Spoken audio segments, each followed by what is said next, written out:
Ok, amigos de Amor por el Voleibol, tengo el placer gigante hoy día de comenzar una nueva conversación con alguien que fue olímpico, que jugó por la selección de la Unión Soviética, jugó muchísimos años en la selección, ganando una cantidad de campeonatos a nivel del mundo impresionante. También fue incluido en el Volleyball Hall of Fame.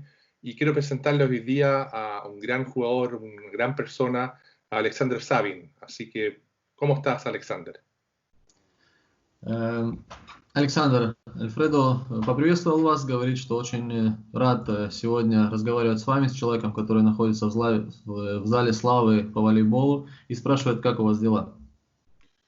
Да все ничего, как у вас, наверное. Дома сидим, вирус, болезнь, поэтому что, нормально все. Está todo bien, está en la casa por el tema de coronavirus, pero en general está todo bien y pregunta cómo están ustedes.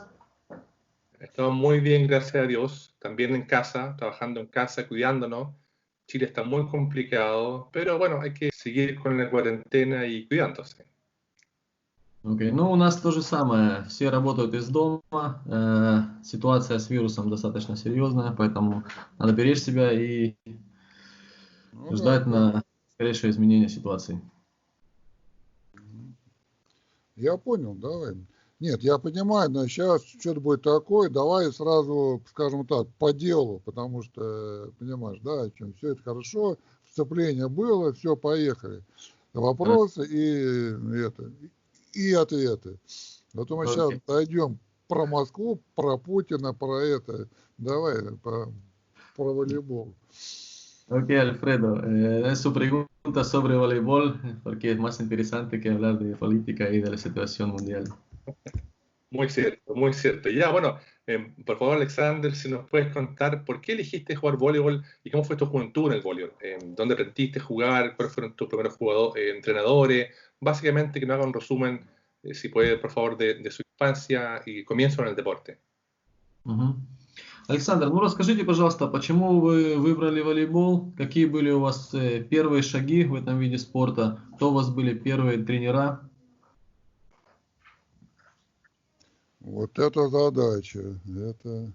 Ну, давай скажу так. Я вообще-то не с самого начала занимался волейболом. У меня в моей, так сказать, в юности, тем более в детстве, очень много было футбол, шахматы, плавание тут на достаточно высоком уровне, короче говоря. Поэтому волейбол оказался что-то неожиданно, просто говоря. Поэтому пришел человек в школу, взял четверо самых высоких и сказал, вот это будет волейбол. Вот и так мы и пошло. Поэтому и теннис играл. То есть у нас в России есть такой маленький город Обнинск, это Калужская область, ничего не говорит, это первая в мире атомная электростанция, короче говоря. Вот я оттуда, у нас было как-то почетно заниматься спортом, и все было бесплатно, вот поэтому.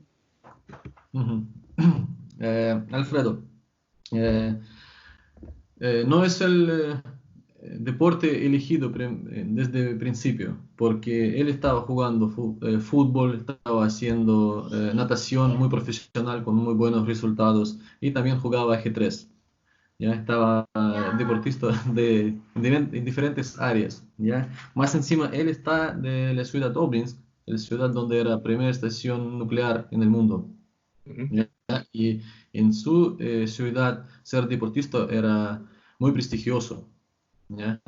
Entonces, y como era de estatura alta, cuando llegó a la escuela le dijeron, bueno, tú vas a ser voleibolista. Y así empezó a jugar voleibol. Perfecto.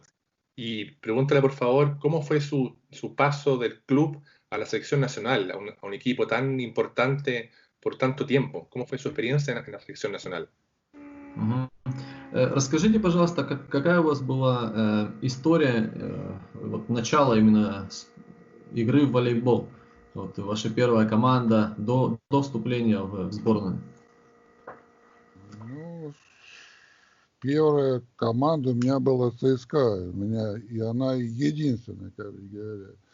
что же касается юности, это, наверное, 10 лет, нет, с 9 лет. Ну, я же говорю, вот этот компот, как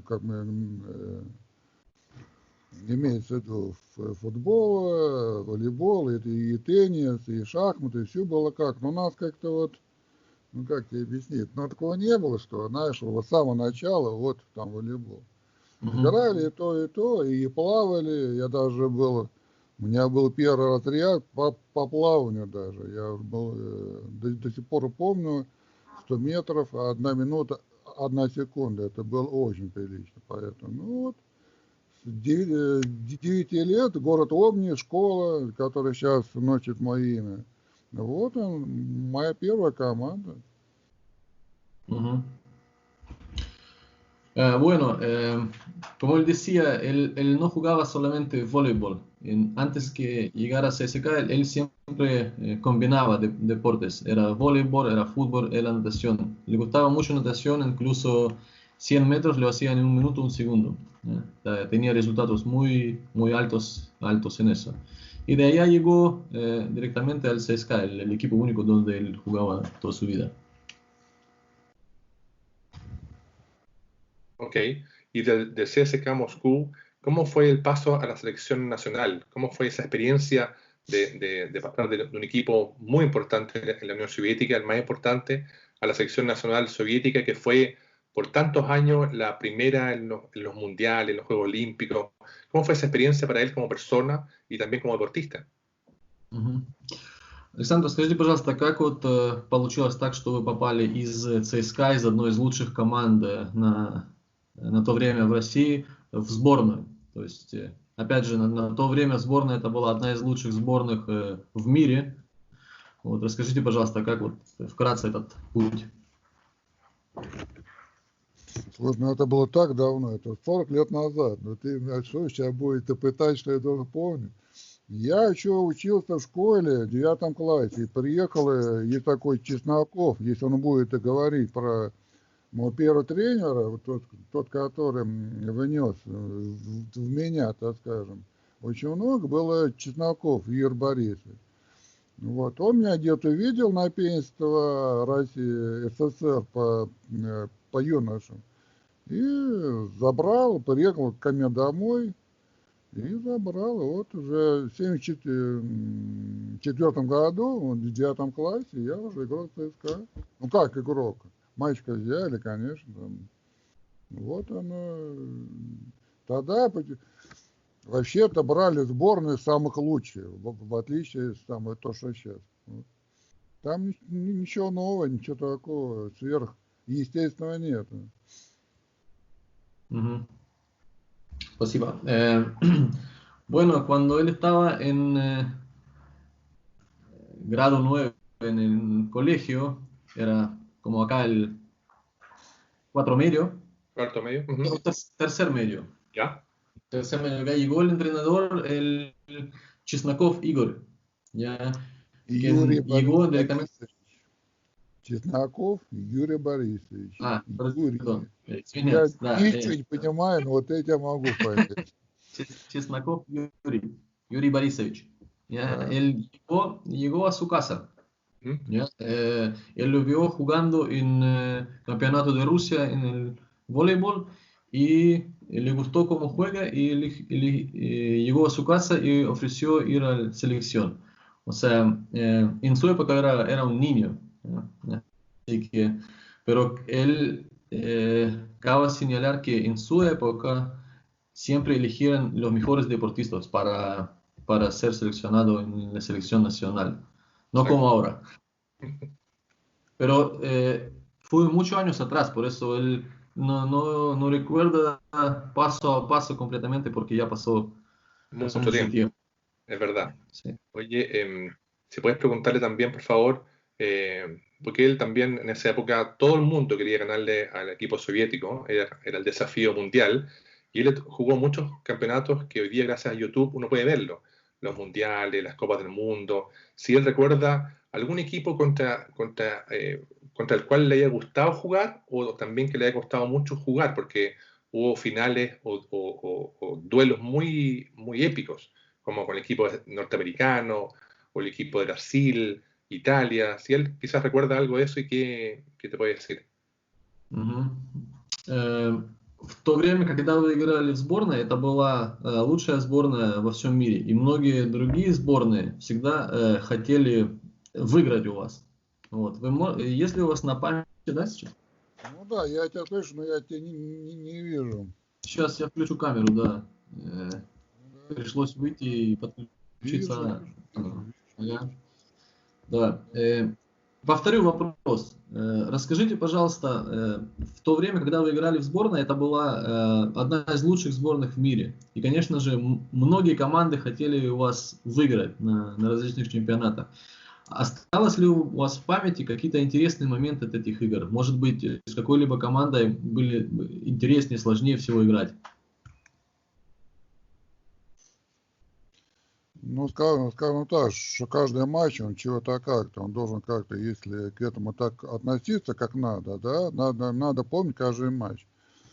Но я вот, то, что не хотели выиграть, вот за 9 лет, я проиграл, ну, конечно, не я, а команда проиграла матчей 5-6, не больше. Это была та великая эта команда СССР, которая 9 лет вообще никого не было даже рядом, даже по мастерству, по это самое. А какие-то, ну, какие там интересные. Могу сказать, как было полуфинал и финал в Аргентине. Тоже будет интересно. Но это на 4. Это там волейболом даже не пахнет. Вот. А так игры были олимпийские. Самый, вот есть такой за это время, то, что я точно помню, это 76-й год, Монреаль, Олимпийские игры. Тогда мы вели 2-1 и 14-12. И не выиграли сборная Польши. И это я точно помню. Остальное как-то... Так что мог тогда еще быть олимпийским чемпионом не только в Москве, да еще и в Монреале, когда играли. Ok. Bueno, él en general recuerda todos los juegos que jugaba. Y dice que en su época el equipo de Unión Soviética era el equipo más grande y más potente en el mundo. No, nadie podía competir con este equipo. Por sus 9 años de jugada, ellos perdieron más o menos 5 partidos. ¿Ya? Él puede decir, por ejemplo, del semifinal y final de Argentina, pero va a demorar unas 4 horas contándonos. Está bien. Así que muy largo, sí. Esta Sí, conversación. pero sí, lo que también recuerdo el juego contra Polonia en año 76 en Juegos Olímpicos de Montreal, cuando Unión Soviética ganaba 2-1 y estaban, cuento era 14-12 y al final perdieron, porque él podría ser el campeón olímpico en esos Juegos Olímpicos, pero al final por mala suerte no pudieron ganar. Es verdad, es verdad. Oye, y antes de entrar un poco en su vida hoy, quisiera preguntarle una última cosa del pasado, que con respecto al partido que se jugó en el Estadio Maracaná, en Brasil. Y yo vi hace poco un video donde él aparece también comentando eso, de un partido.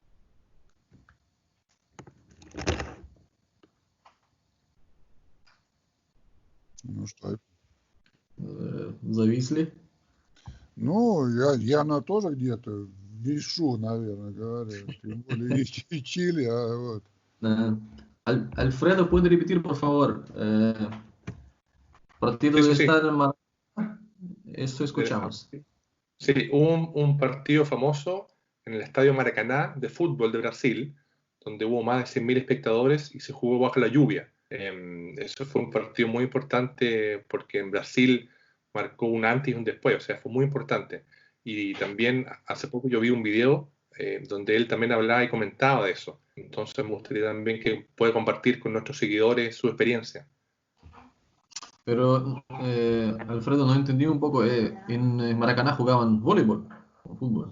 Да. Sí, Он правильно говорит. Он правильно говорит. Maracaná se armó una cancha especial para el voleibol y fue una locura porque nunca se había hecho un partido con tanta gente y por eso fue el espectáculo. Окей. Александр, да. Вот вопрос такой, расскажите, пожалуйста, о этом знаменитом матче на стадионе Маракана, потому что было такое огромное количество зрителей. 108 и тысяч. хотелось бы услышать. Окей. Ну, там было 108 тысяч. Мы все время были в журнале Гиннесса как самый посещаемый, наверное, так, матч среди самых сборных, учитывая все виды сборных. Ну, по-моему, сейчас есть, может, это самое. Вот. А для меня он не самый, обычный матч, ну что, господи, ну... Там то, что мне осталось, дождь, я не хотел играть, потому что можно, в волейбол нельзя играть, когда пол мокрый, понимаешь, да, можно разбежаться, упасть и не стать. Я слушаю, я не буду играть, потому что я, заставили, короче, но там, видно, какие-то были денежные отношения между нашим руководством и вот Бразилией. То есть, я же говорю, нам это, для меня это ничто, это даже никакой там, не первенство мира, не первенство Европы. Это вот матч, которого, кто-то решил на этом деле чуть-чуть заработать это денег больше, чем есть. Вот мне какое отношение. И то, что для Бразилии это прям ого-го.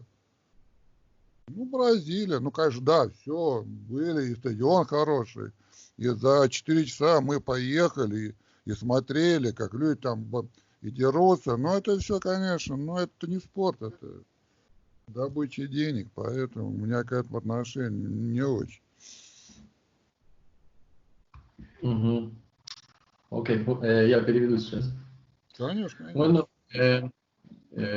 este fue partido en Maracaná, en Brasil. Habían 108.000 espectadores, incluso está en el libro de Guinness por cantidad de personas que estuvieron viendo ese partido. Ya hubo mucha lluvia y desde el principio Alexander no quería jugar porque no se juega voleibol bajo de lluvia porque el piso está muy deslizante y se puede lesionar.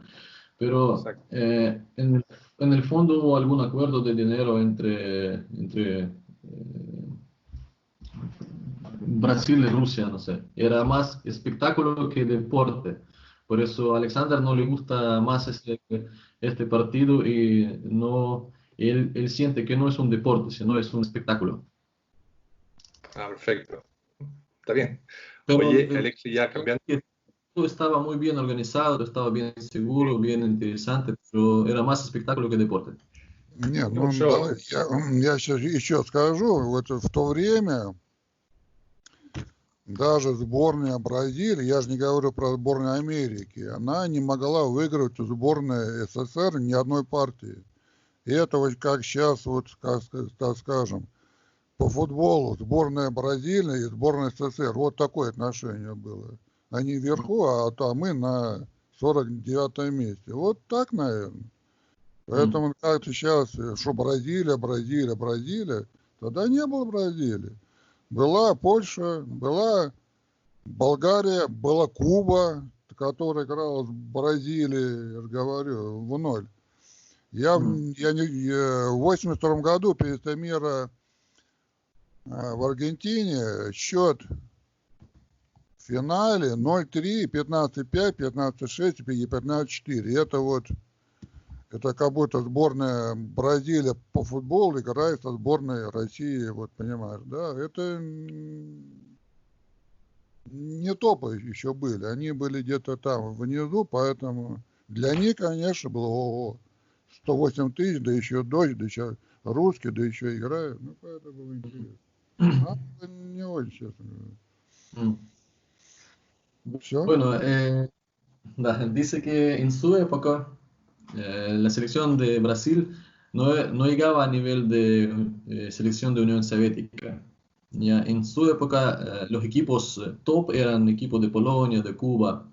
Ya, en cambio Brasil no. Como ahora si podemos comparar selección de Rusia y selección de Brasil, pero en fútbol. Selección de Brasil está mucho más alta. Pero en esa época, selección de Unión Soviética era mucho más alto que la selección de Brasil. Cabe señalar, por ejemplo, en Argentina cuando ganaban 0-3 y eran 15-5, 15-6, 15-4. O sea, el equipo no llegaba a nivel de ellos.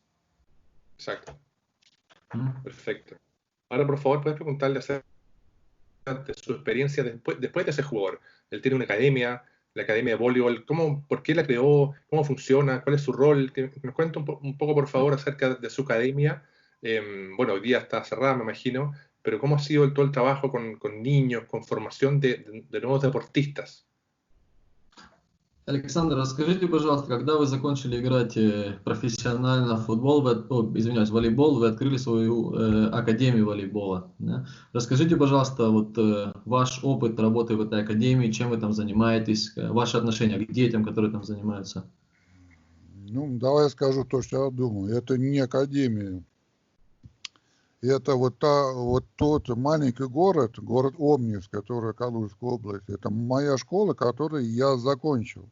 Теперь она носит мое имя. Вот мы 10 лет назад, 11, значит, начали заниматься. У нас скорее бич-волей. У нас все половина сборной России по бич-воле. Это все наши, это обнинские. Ну, воспитанники школы. Но вот в том году выиграл Стояновский, если, ну ты знаешь, он должен знать, Фред.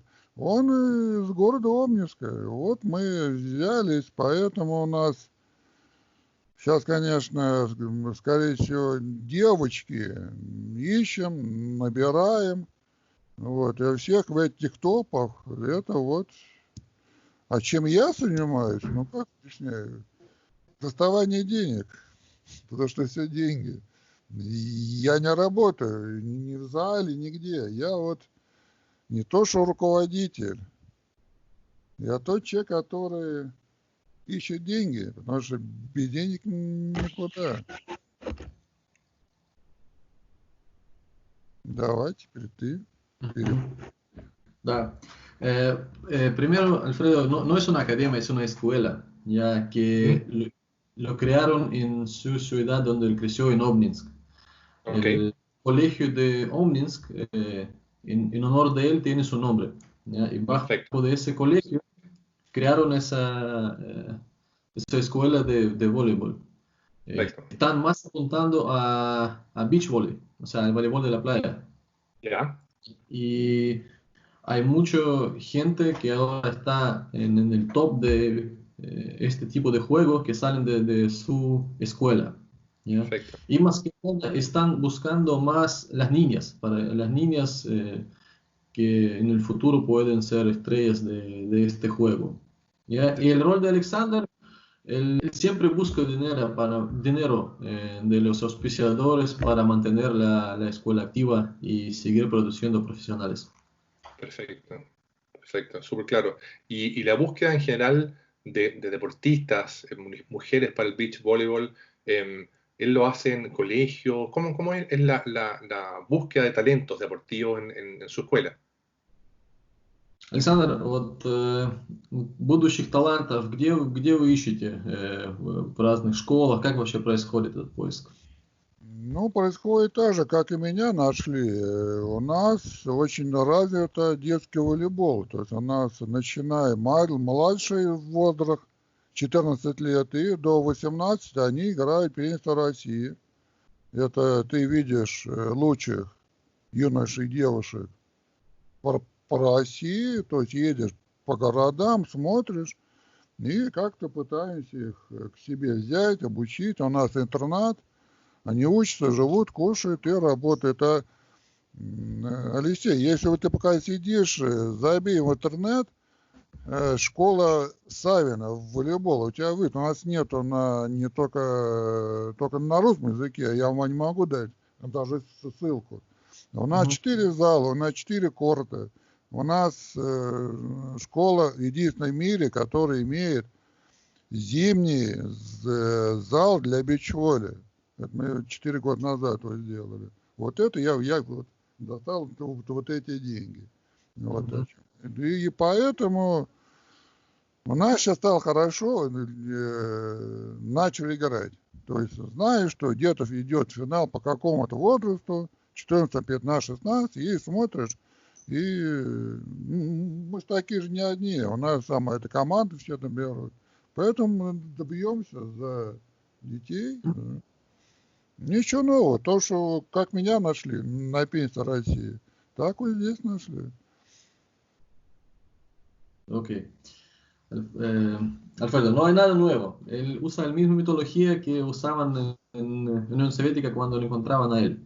¿Ya? Actualmente en Rusia hay campeonato Rusia entre los niños desde 14 hasta 18 años. ¿Ya? Y siempre viajan y siempre participan en esos eventos para ver los talentos. ¿Ya? Actualmente él tiene sitio web de su escuela, después yo le voy a pasarlo a usted, lo único que está completamente en ruso, ¿ya? Y ahora tienen 4 canchas para vóley y más encima es el único lugar donde hay una cancha de beach volley de invierno. Hablamos de invierno en Rusia donde hay temperaturas bajo de cero y con mucha nieve. Exacto. Así que por eso el trabajo de él, buscar auspiciadores, encontrar dinero necesario para mantener todo eso. Perfecto. Bueno, publicaremos entonces su sitio en el fanpage para poder comunicarnos a nivel mundial. Alexis, puedes preguntarle por favor a Alexander acerca de cuál es su mirada en general del voleibol hoy día en Rusia. ¿Cómo lo ve él? Las nuevas selecciones, las nuevas generaciones, tanto hombres y mujeres. ¿Cuál es su mirada con respecto de tantos años de experiencia hacia un voleibol actual, que ha cambiado mucho? Александр, ну, во-первых, они на своей фан-пейдж опубликуют вашу страницу вашей школы, вот, чтобы больше людей они узнали, несмотря на то, что на русском языке, все равно будет полезно. Вот. И вопрос у Альфреда такой, как вы относитесь к сегодняшней сборной Российской Федерации сейчас по волейболу? Что вы можете про это сказать? Как вы к этому относитесь? Ничего. Это не волейбол. Это для меня это... Я просто скажу то, что подумаю, что я сейчас не занимаюсь никаким волейболом. Моя задача, я сказал, там, найти там ребенка, да, какого-то. Моя задача его найти, переговорить с родителями, потому что идет речь о переезде в город Обнинск, это, понимаешь, да, это не каждый еще родитель отдаст, тем более сама эта девочка, понимаешь, да, вот. Но пока даю Саевну, это хорошо, вот это, а то, что вот, как и я отношусь к нашу сборную, женская вообще считаю никак, это вот, честно говорю, играет не тот волейбол, это вообще не волейбол для меня. Это вот если хочешь, мы будем об этом говорить, но я раза 4 я как-то пытался что-то помочь. Мне достаточно сказали такую вещь, лет, наверное, 6 назад. Сам Борисович, это не волейбол, это бизнес. Я бизнесом не занимаюсь. Ясно. Bueno, actualmente él considera que no es un voleibol. Entonces, los dos equipos de masculina y femenina no juegan buen voleibol, ¿ya? Por ejemplo, Alexander ahora tampoco trabaja voleibol. Él lo que hace ahora está buscando talentos. Él busca talentos y lo que tiene que hacer él es hablar con sus padres, porque si encuentra una persona que es capaz y que vean que puede crear un buen jugador, él tiene que convencer primero a sus padres para que dejan su niña ir a otra ciudad, porque allá tiene una pensión completa y el niño vive completamente allá. Pero, como él dice, unos 6 años atrás, él trató de ayudar a las elecciones en Rusia, pero a él dijeron que hoy día no es un voleibol, es un negocio. Por eso él dice, yo no hago negocios, yo hago mi vida y hago búsqueda de talentos en la vida, nada más. Está bien. Es muy válido. Oye, para ir finalizando, para no quitarle más tiempo, una última pregunta que me gustaría consultarle, porque para uno, cuando uno era pequeño en Chile o en el mundo, uno admiraba a ciertos jugadores. En mi caso, yo admiraba a Alexander Sabin como jugador. Él tuvo cuando él comenzó, alguna figura en Rusia, en otras partes del mundo, que él admiraba o que él fue una inspiración para él en el deporte. Александр, ну вот вопрос такой, когда Альфредо был маленький, он на вас смотрел как на большого игрока и старался у вас чему-то научиться. А вот когда вы были в его возрасте и начинали свою спортивную карьеру, у вас был ли какой-нибудь персонаж, на кого вы также смотрели, с кого пытались чему-то учиться? Конечно, были, но сейчас у меня не было такого, что вот прямо с этого. Меня как-то научили такой вещи. Надо взять у какого-то человека то, что у него есть, но самое лучшее. Блок там, защита там, допустим, ну, скажем так, и даже очень много других видов спорта, где можно что взять. Тоже самое теннис, тоже плавание, понимаешь, это все как-то вот, мы как-то пытались как-то вот увидеть, понимаешь, я считаю, что меня как-то научили видеть. Ты сюда посмотри, как вот это делать, допустим, как были люди, которые бегали, там, Борзов или прыгали, там, или Жаботинский там поднимал, это, понимаешь, но это вот такого-то, что вот какой-то один там, типа, у меня не было, и я считаю, что еще в Библии самое сказано, не сотвори себе кумира. Но может мне я и поэтому так и это, потому что у меня не было никаких богов, я всех бил, поэтому, понимаешь, да? Да. Так, надо быть такой ответ. Хорошо. Voy a tratar de traducir. Cuando era niño, a él enseñaban que hay que buscar mejores cosas en cada persona. Entonces, él veía una persona nadaba bien, otra persona hacía bloques buenos, tercera persona atacaba bien. Entonces, él lo que en el fondo trataba de sacar mejores de cada persona, acomodar esos conocimientos y usarlo. Como él dice como dicen en Biblia, no tratas de crearte un admirador o no tratas de admirar a alguien, ¿ya? Por eso él usaba esa misma palabra en toda su vida. Entonces siempre trataba de encontrar mejores partes de cada jugador y usarlo en sí mismo. Perfecto, buenísimo. Mira, Alex, quiero darte a ti las gracias y a Alexander por estos minutos tan interesantes de conversación. Él sabe muy bien que le tengo mucho cariño y admiración. Entonces, quiero compartir también con la gente, el fanpage, esta conversación, que estoy seguro que mucha gente le va a gustar. Darle las gracias desde Chile a Rusia, que mantenga la salud, que en estos tiempos difíciles podamos seguir en contacto y nada, mandarle un gran abrazo, muchos saludos desde Chile a Rusia y lo mejor de todo y muchas gracias por esta conversación. Окей, gracias. Александр, чтобы подытожить наш разговор, Альфредо вас благодарит за ваше время, за то, что вы уделили нам время, несмотря на то, что уже очень поздно в России. Желаю вам крепкого здоровья, да, в это время, чтобы беречь себя. Lo mismo a usted. Он очень большой ваш поклонник и очень рад, что смог поговорить с вами. Не вживую хотя бы. Я понял, да, спасибо. Рад был видеть вас живых, короче, что там в Чили делать, я не представляю. Это так далеко от России. Но все равно приятно. Ладно, все, спасибо. Я думаю, что вам что-то как-то, то, что я вам говорю. Я мог говорить, ну, часами, тем более в волейболе. Но я что-то я волейбол-то не вижу, в чем дело. Не хочется об этом говорить, то, что не делает. Ладно, все, спасибо. Ok, Alfredo, él también le manda saludos, también cuídese mucho.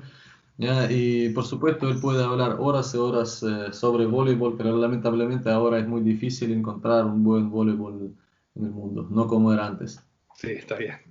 Спасибо, Alexander, Все, спасибо. спасибо. Вкратце. Спасибо, Alexander, спасибо. Ya, спасибо большое.